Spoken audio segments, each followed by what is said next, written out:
Hello everyone, आप सभी का स्वागत है हमारे यूट्यूब चैनल में।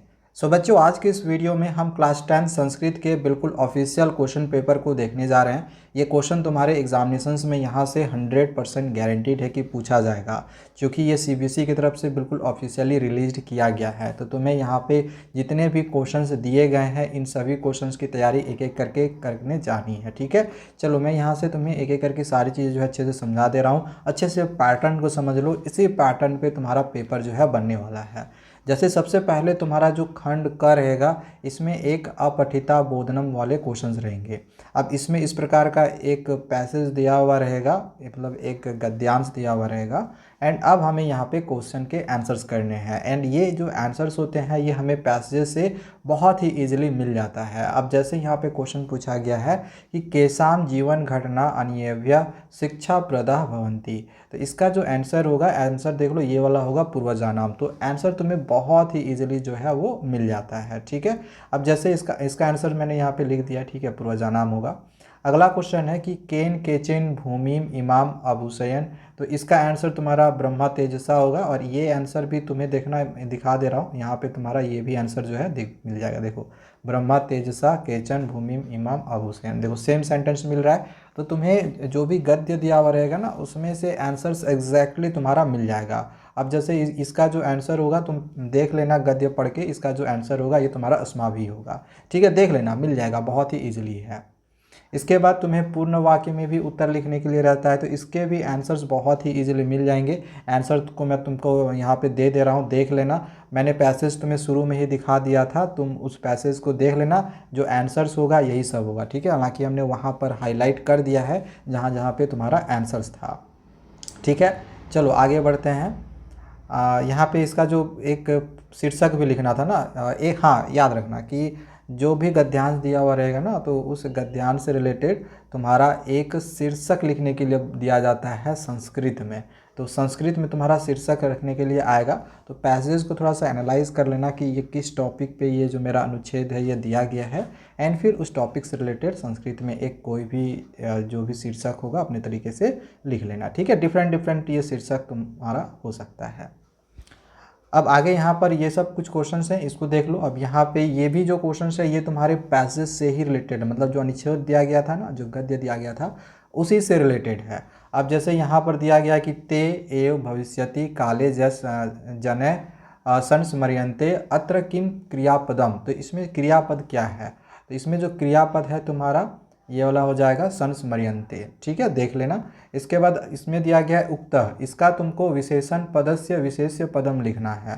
तो इसका जो राइट आंसर होगा ये तुम्हारा मार्ग होगा। ठीक है, सेम इसी तरह क्वेश्चन आएगा, तुम्हारा क्रियापद पूछा जाएगा, तुम्हारा विशेष्य पद पूछा जाएगा। ठीक है, पर्यायवाची शब्द पूछा जाता है। ठीक है ना, तो इसमें जैसे तुम्हारा धराम का पर्यायवाची शब्द पूछा गया है, तो धराम का पर्यायवाची शब्द होगा भूमि। ठीक है, धराम लोग समझ रहे हो, धरती, और भूमि मतलब वही जमीन ही होता है ना, धरती ही होता है। फिर यहाँ पूछा गया है विप्रय पदम किम प्रयुक्तम, मतलब विप्रय पद मतलब अपोजिट वर्ड। जैसे अज्ञानेन का क्या हो गया, अज्ञानेन का ज्ञानेन होता है। ठीक है ना, तो इसका राइट आंसर ऑप्शन घ हो जाएगा। तो ये कुछ इस प्रकार के क्वेश्चंस रहेंगे। विपरार्थक शब्द रहेगा, पर्यायवाची शब्द रहेगा, विशेषण पद शब्द पूछा जाएगा, क्रियापद पूछा जाएगा। ठीक है, देन अगला जो तुम्हारा खंड ख रहेगा रचनात्मक में, इसमें तुमको इस प्रकार का एक लेटर लिखा हुआ रहेगा, पूरा लेटर रहेगा। ठीक है, फॉर्मेट पूरा दिया हुआ रहेगा। अब तुम्हें इसको फिल करना है। तो यहाँ पे सबसे पहले अपना डेट डाल देना है, 22 फरवरी। अब यहाँ पर एक चीज़ याद रखना, जो डेट लिखोगे ये ऐसे लिखना है। ठीक है, 22 फरवरी 2025, ये संस्कृत में नहीं लिखना है, इससे में संस्कृत में नहीं लिखना है। लेकिन अब यहाँ से तुम्हें नंबर मिलेगा, इसके तुमको नंबर नहीं मिलेंगे, नंबर तुम्हें यहाँ से मिलना शुरू होगा। तो ये जो लेटर है हम किसको लिख रहे हैं, तो डेट हम पहले डाल दिए। ठीक है, लेटर जिसको भी लिखेंगे हम यहाँ पे लिखते हैं पहले इस तरह करके ना, सेवायाम लिखते हैं स्टार्टिंग में। तो हम इस तरह से सेवायाम लिखना शुरू किए। हालांकि यहाँ पर हमें मंजूषा भी दिया हुआ रहता है। ठीक है, तो से मंजूषा का भी हम सहारा लेके ऊपर में फिल कर सकते हैं, और मंजूषा का ही सहारा लेके फिल करना है, जो सही बैठेगा वो वाला हमें वहाँ पर पुट कर देना है। अब जैसे यहाँ विषय में हम लोग लिख देंगे ये पुस्तक करण्यास्य संदर्भे, मतलब पुस्तक के संदर्भ में हम ये जो पत्र है वो लिख रहे हैं। ठीक है, फिर इसके बाद एक एक करके यहाँ पे देख लो, हम लोग ऐसे बोलते हैं ना सविनय निवेदन है कि, तो सविनयम निवेदनम, ठीक है। फिर यहाँ पुस्तक के बारे में बोला जा रहा है तो पुस्तक का नाम लिख दिए, फिर समीपे आगे लिख देंगे। फिर इस प्रकार से तुम्हारा जितना भी आंसर्स है तुम अपना यहाँ से खोज के लिख सकते हो, ठीक है। यहाँ पर ये जो मंजूषा दिया गया है ना, इस मंजूषा से अपना जो भी आंसर होगा उसको देखकर लिख सकते हो। एंड लास्ट में यहाँ पे अच्छता, यानी कि हम लोग अपना यहाँ पर जो लेटर लिखता है उसका नाम लिखते हैं ना, तो वही चीज़ हम यहाँ पे दिए हैं, विनीत दे के हम लोग बोलते हैं योर्स फेथफुली, वैसे करके हम लोग संस्कृत में अच्छता करके लिखते हैं, ठीक है। अब अगला जो इसके बाद क्वेश्चन रहेगा, इस प्रकार का एक चित्र दिया हुआ रहेगा। अब इस चित्र को देखना है और समझना है कि इसमें क्या कुछ दिया गया है, एंड उसको इस चित्र को देख के 5 वाक्य लिखना है संस्कृत में। हालांकि हमने यहाँ पे इंग्लिश और हिंदी और संस्कृत दोनों से लिख दिया है ताकि तुम्हें समझ में आए। जैसे कि यहाँ पे तुम्हें दिखाई दे रहा होगा कि जो ये एक तुमको क्या दिख रहा है, मार्केट दिख रहा है, ठीक है। तो इस मार्केट में जो दुकानदार है फल और सब्जी बेच रहा है, यहाँ से साफ हमें दिखाई दे रहा है। तो इसी को हमने बस यहाँ पे क्या किया है, संस्कृत से इसको लिख दिया है। और क्या दिखाई दे रहा है, तो जो महिला है ये दुकानदार से फल और सब्जी खरीद रही है, तो उसी को हमने यहाँ पे संस्कृत में लिख लिया है कि जो महिला है फल और सब्जी खरीद रही है। अच्छा, यहाँ पर जो मार्केट है इसमें हमें भीड़ दिखाई दे रहा है, तो वही यहाँ पे हमने संस्कृत से लिख लिया कि बाज़ार में भीड़ है, इसका संस्कृत में जो होगा वो हमने लिख दिया है। यहाँ पे देख लो, यहाँ इसके सर पर जो है टोकरी है, तो ठीक है, तो यहाँ पे वही चीज़ हम लिख लिया, लड़का के सिर पर टोकरी ढो रहा है, तो इसको भी हमने संस्कृत पे लिख दिया है, ठीक है। और दुकानदार को लोग पैसे दे रहे हैं, पैसा भी यहाँ पे दिख रहा है, ठीक है ना। तो इस वजह से हमने लिख लिया कि लोग दुकानदार के हाथ में पैसे दे रहे हैं, इसको हम संस्कृत से भी हमने लिख दिया है, ठीक है। तो तुम्हें हिंदी वाला नहीं लिखना है, तुम्हें लिखना है संस्कृत वाला। तो संस्कृत तो तब ना लिख पाओगे जब उसका पहले हिंदी पता रहेगा। तो पहले समझना, चित्र को देखना, एनालाइज करना, एंड फिर उस संस्कृत में जो होगा उसको लिख देना, ठीक है। अब यहाँ पर हमें संस्कृत भाषा में हमें इस प्रकार से दिए हुए रहेंगे, उसको संस्कृत भाषा में हमें लिखना होता है। जैसे कि माता पिता देवता के समान होते हैं, अब इसको संस्कृत में हमें लिखना है। तो ये लिखने के लिए आने चाहिए, ठीक है। सीखा हुआ होगा, नहीं सीखा हुआ होगा तो बता देना, मैं कोशिश करूँगा किसी वीडियो में समझाने का, ठीक है ना। तो यहाँ पर जैसे दिया गया है कि माता पिता देवता के समान होते हैं, तो माता पितरो देवता तुल्यो भवता, ठीक है, संस्कृत में हो गया। सेकेंड दिया गया था कि आत्मसम्मान की ही सबसे बड़ी संपत्ति है, तो आत्मसम्मानाम एव बृहत्तमा संपत्ति अस्ति, ठीक है। फिर है मेरे पिताजी सुबह कार्यालय गए, तो मम पिता प्रातः काले कार्यालयम गच्छति, ठीक है, जाते हैं। फिर है कल मेरे सभी मित्र मेरे घर आए थे, हया मम सर्वाणि मित्राणि मम गृहम आगच्छन्। फिर है कल हम सब खेलने जाएंगे, तो श्व वयम सर्वे खेलनाय। अब यहाँ पे तुम क्रीडनाय भी लिख सकते हो, खेले तुम लिख सकते हो, और क्रीडितुम भी लिख सकते हो, और गमिष्याम हम लोग लिख देंगे, ठीक है। और अगर यहाँ पे फ्यूचर में क्वेश्चन आएगा तो इसी वजह से हमने यहाँ पे गमिष्याम लिखा हुआ है, ठीक है। फिर छठा में है सभी का आदर होना चाहिए, तो सर्वेषाम आदर भवेत्, है ना। हम सब श्लोक गाते हैं, वयम श्लोकम गायामा, हो गया, ठीक है। इस तरह का संस्कृत में अनुवाद करने के लिए तुम्हारा क्वेश्चन पूछा जाएगा।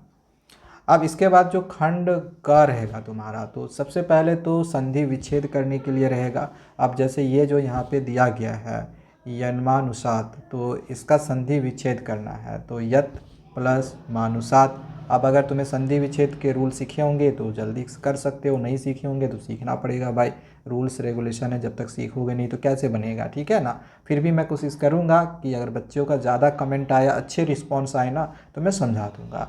फिर है अस्ति, यहाँ पर देवलाख्य प्लस ग्राम, इसका क्या हो जाएगा, तो देवलाख्यो ग्राम। फिर इसका मूर्खाश्च का क्या होगा, मूर्खा प्लस च, ये आसान था, ठीक है, मूर्खा प्लस च। फिर है कश्चित प्लस दृश्यते, तो कश्चित दृश्यते। और तोये प्लस अल्पय का तोये रल्पय, ठीक है, यहाँ पर ये हो गया तुम्हारा आंसर। अगला क्वेश्चन नंबर जो 6 रहेगा, यहाँ पे तुम्हें समास विग्रह करने के लिए रहेगा। अब जैसे ये तो दिया गया, इसका समास विग्रह करोगे तो ये वाला राइट आंसर होगा, इसका समास विग्रह करना ये वाला राइट आंसर होगा। देखो हर किसी का ना यहाँ पे आंसर तुम देख लो, और कोई भी चीज़ हो, संस्कृत हो या इंग्लिश ग्रामर हो, कुछ भी हो, हिंदी ग्रामर हो, सबका रूल होता है। जब तक हमें रूल याद नहीं रहेगा क्वेश्चन हमसे बनता नहीं है। अब जैसे यहाँ पे हमें अगर समास विग्रह करने के लिए दिया हुआ है, अब हमें समास विग्रह का जब तक हमें रूल नहीं पता होगा तो थोड़ा सा दिक्कत हो ना। लेकिन ऑप्शन मिल मिल मिल रहा है तो एक आसानी होगी कि चलो ठीक है, ऑप्शन देख के भी हम कर सकते हैं। अब जैसे यहाँ पर ये जो तुम्हारा दिया गया है, इसमें प्रकृति प्रत्यय करने के लिए दिया गया है, तो इसका भी रूल है, सीखना पड़ेगा। जब तक तुम सीखोगे नहीं कैसे हो पाएगा। अब इतनी शॉर्ट वीडियो में मैं तुम्हें रूल तो नहीं सिखा नहीं सकता, ठीक है। तो फिलहाल अभी मैं तुम्हें जो पूरा पेपर का पैटर्न है, क्या क्वेश्चन आने वाला है, कैसे क्वेश्चन आने वाले हैं, वो करवा रहा हूँ। रूल सीखना होगा तो स्पेशली इसके लिए अलग से वीडियो मैं तुम्हें समझाऊंगा, ठीक है। ज़्यादा बच्चों का रिस्पॉन्स रहा तब। अब यहाँ पे जैसे विमुक्ता है, इसका प्रकृति प्रत्यय करना था तो विमुक्त प्लस टाप लगा देंगे। सामाजिकम है तो समाज प्लस ठक कर देंगे, ठीक है। फिर इस क्रूर प्लस तल है तो इसका क्रूरतया हो जाएगा, तल के लिए अया करते हैं, ठीक है। रूल याद रख लेना इसका। और सम प्लस त्व रहेगा तो इसका क्या हो जाएगा, सम प्लस त्व का, यहाँ पर देखो मैंने टिक नहीं किया हुआ है, ठीक है। देख लो सम प्लस त्व का क्या हो जाएगा, ये कमेंट करके जिसको आएगा वो बता देना, ठीक है। एंड बुद्धिमत प्लस डीप का हो जाएगा बुद्धिमती, ओके। नेक्स्ट अब आगे क्वेश्चन नंबर 8 जो तुम्हारा रहेगा, इसमें संवाद एक रहेगा और उस संवाद में एक फिल इन द ब्लैंक्स रहेगा एंड उसको भरना रहेगा। तो यहाँ पे देख लो ये संवाद पढ़ेंगे इस तरह से, आई सुबह किम एव डैश रुदते, तो त्वाम होगा, त्वया होगा, या फिर त्वाम होगा, या फिर तव होगा। तो इसमें हम त्वया लिखेंगे, ठीक है, त्वया।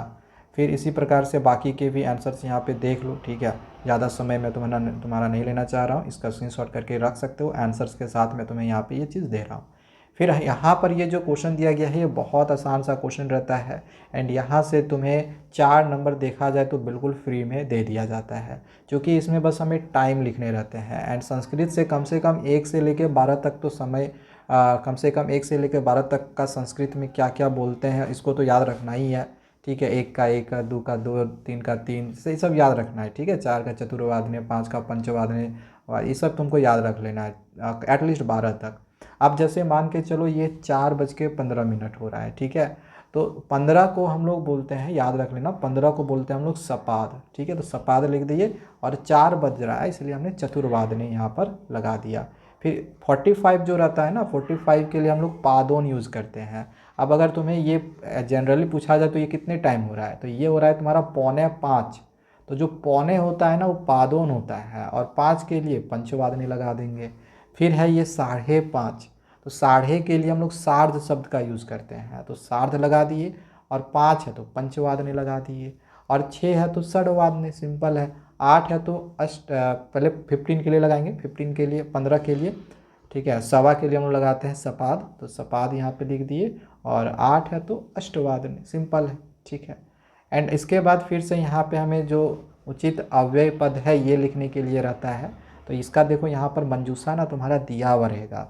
अब इस मंजूषा का हेल्प से तुम्हें यहाँ फिल करना होता है। तो इसका आंसर देख लो, फर्स्ट का यहाँ पे हमने कर दिया है, सेकंड का यहाँ पे किया हुआ है, थर्ड का यहाँ किया हुआ है, फोर्थ का यहाँ पे हमने आंसर्स को दे दिया है, ठीक है।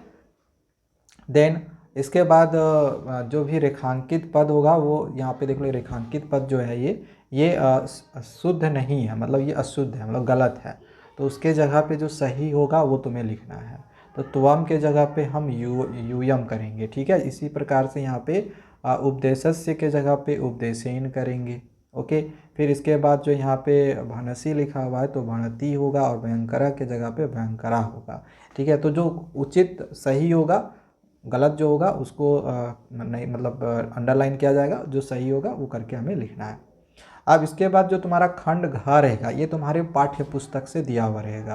अब तुम्हारा पाठ्य पुस्तक में देख लो ये वाला जो अनुच्छेद है वो दिया हुआ है। अब इसमें जो भी एक, ये तो आसान है, अगर तुमने पाठ्य पुस्तक पढ़ा हुआ है तो इजीली तुम बिना इसको देखे हुए पढ़ सकते हो, और जिसने अगर नहीं भी पढ़ा है कभी तो भी उसका आंसर यहाँ से मिल जाएगा, ठीक है। इन सब का आंसर हमने यहाँ पे देखो साइड में इसका आंसर हमने कर दिया है, ठीक है। तो देख लेना ये सब, ये तुम्हारे पेपर में आने के हाई चांसेस हैं।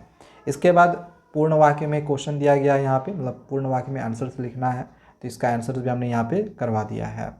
फिर इसी प्रकार से जैसे दुखी हो गया, इसका विपरीतार्थक शब्द क्या होगा, तो मुदिता होगा। फिर इसका पर्यायवाची शब्द क्या होगा, तो ऐसे ही पूछा जाएगा, विपरीतार्थक शब्द, पर्यायवाची शब्द, क्रियापद, इसका क्रियापद होगा तुम्हारा उभो, ठीक है। तो ये सब याद रख लेना। देन फिर यहाँ पर अब एक श्लोक दिया हुआ रहेगा संस्कृत में, एंड फिर अब इसके क्वेश्चन आंसर इस प्रकार से पहले एक पद में आएगा, इसका आंसर हमने यहाँ पे करवा दिया है, देख लो। एंड फिर पूर्ण वाक्य में भी क्वेश्चन दिया हुआ रहेगा, फिर इसका भी आंसर हमने देख लो यहाँ पे दे दिया है। ठीक है, तो अच्छे से इसको देख लेना, समझ लेना, अपना मतलब पढ़ लेना अच्छे से। फिर इसके बाद दिया गया है निर्देशानुसारम उत्तरत। अब यहाँ पर ये जो है ये तुम्हारा वही उसी अनुच्छेद से ही रिलेटेड है। अब जैसे यहाँ पर तुम्हारा अनुच्छेद कहने का मतलब है ये जो तुम्हारा श्लोक दिया हुआ इसी से रिलेटेड है। अब यहाँ पे बोला गया आहु इति क्रियापद से कर्तृपदम किम, तो आहु का जो भी कर्तृपद होगा आहु का महात्मना। ठीक है, महात्माना, तो ये तुम्हारा राइट आंसर होगा। इसी प्रकार से इसका विलोम शब्द क्या होगा, वक्रता का, तो अवक्रता हो जाएगा। मनसी का पर्यायवाची शब्द क्या होगा, चीते होगा। तो ये सब तुम्हें अच्छे से सब लिख लेनी है। एंड अब आगे जो क्वेश्चन रहेगा वो तुम्हारा एक नाटक दिया हुआ रहेगा जिसमें दो लोगों के या बीच में या तीन लोगों के बीच में इस तरह से बातचीत चल रही होगी। एंड फिर इसके बाद तुम्हें एक पद में क्वेश्चन दिए हुए रहेंगे, फिर इसका आंसर्स लिखना होगा। तो इसका भी आंसर देख लो, हमें कुछ नहीं करना है, बस इस नाटक को थोड़ा सा पढ़ना है। और ये नाटक भी कहीं से नहीं बल्कि तुम्हारे पाठ्य पुस्तक से ही दिया हुआ रहेगा। ठीक है ना, तो ये भी आसान है, बहुत ईजी है। पाठ्य पुस्तक पढ़े हुए होगे तो इसका आंसर तुम्हें इजीली मिल जाएगा। फिर क्वेश्चन इसका पूर्ण वाक्य में भी रहेगा, इसका भी आंसर देख लो, का, ख का और ग का तीनों का हमने यहाँ पे करवा रखा है। ओके, देन आगे यहाँ पर फिर से हमें क्वेश्चन दिया गया है उसी से रिलेटेड। यहाँ पर जो नाटक दिया था इसी नाटक से रिलेटेड ये वाला क्वेश्चन दिया गया है। इसी प्रकार से ही क्वेश्चन रहेंगे, जिस लेवल के क्वेश्चन यहाँ पे देख रहे हो इसी टाइप के ही क्वेश्चन आने वाले हैं। अब फिर इसके बाद जो है प्रश्न निर्माण करने के लिए आता है। तो प्रश्न निर्माण करने का भी रूल याद होना चाहिए। जैसे यहाँ पे बाल भावात है तो इसमें हम कस्मात कर दिए, वन्य पशून है तो कान कर दिए। ठीक है, पाधवनिना है तो हम इसमें केन कर दिए, न्यायालयम है तो इसमें हम कुत्र या फिर कम कर देंगे, और प्रकृति के जगह पे हम का करेंगे। ठीक है, ये प्रश्न निर्माण हमें करना रहता है। देन अब फिर से यहाँ पर एक श्लोक दिया हुआ है। अब इसमें फिल इन द ब्लैंक्स में जहाँ जो जो सही होगा वो फिल करना है। हालांकि इसके लिए फिर से हमें मंजूसा दिया हुआ रहेगा। तो यहाँ पे देख लो, जो सही आंसर है ये हमने ऑलरेडी यहाँ पर तुम्हारा जो है नंबरिंग कर दिया है। ये यहाँ पर आएगा, सेकेंड वाला यहाँ, थर्ड वाला यहाँ होगा और फोर्थ वाला यहाँ पर होगा। एंड लास्ट वाला जो तुम्हारा क्वेश्चन रहेगा लास्ट सेकेंड रहेगा, आई थिंक, हाँ ठीक है, लास्ट सेकेंड रहेगा। तो इसमें इस प्रकार का क्वेश्चन दिया हुआ रहेगा और इसको रीअरेंज करने के लिए रहेगा। तो सबसे पहले इसमें जो भी तुम्हारा कथा के अनुसार जो सही क्रम होगा वो तुम्हें पहले लिखना है। तो सबसे पहले ये तुम्हारा हो जाएगा, फिर ये होगा। तो 1 नंबर में हमको इसको लिखना है, फिर 2 नंबर में इसको लिखेंगे, 3 नंबर में इसको लिखेंगे, 4 नंबर में इसको लिखेंगे। इस तरह से तुम आगे कर लेना। ठीक है, इसको अरेंज करके लिख लेना है। इसके लिए जब तक हम स्टोरी को नहीं समझे हुए रहेंगे अपने किताब के तब तक दिक्कत होगा। तो कोशिश करो, अगर समय है तो पाठ्य पुस्तक को पढ़ लो, अगर नहीं पढ़ा हुआ होगा तो ठीक है, ज़्यादा अच्छा है। नहीं भी पढ़ा हुआ होगा तो एटलीस्ट हम मतलब यूट्यूब में भी जाके देखकर सर्च करके देख के सीख सकते हैं। ठीक है, एंड लास्ट जो तुम्हारा क्वेश्चन रहेगा इस प्रकार का एक ऑब्जेक्टिव टाइप में क्वेश्चन रहेगा। ठीक है, तो इसका जो आंसर है यहाँ पे हमने देख लो करवा रखे हैं। ठीक है ना, तो बस इतना ही क्वेश्चन रहेगा। 18 क्वेश्चन तुम्हारे पेपर में टोटल आने वाला है। ठीक है, तो चलो आज के लिए इतना ही। बाकी आगे और भी जैसा भी तुम बच्चों के कमेंट्स आएंगे उस तरह की हम वीडियोज़ तुम्हारे लिए लाते रहेंगे। तो चैनल को सब्सक्राइब कर लेना। Thank you, bye bye.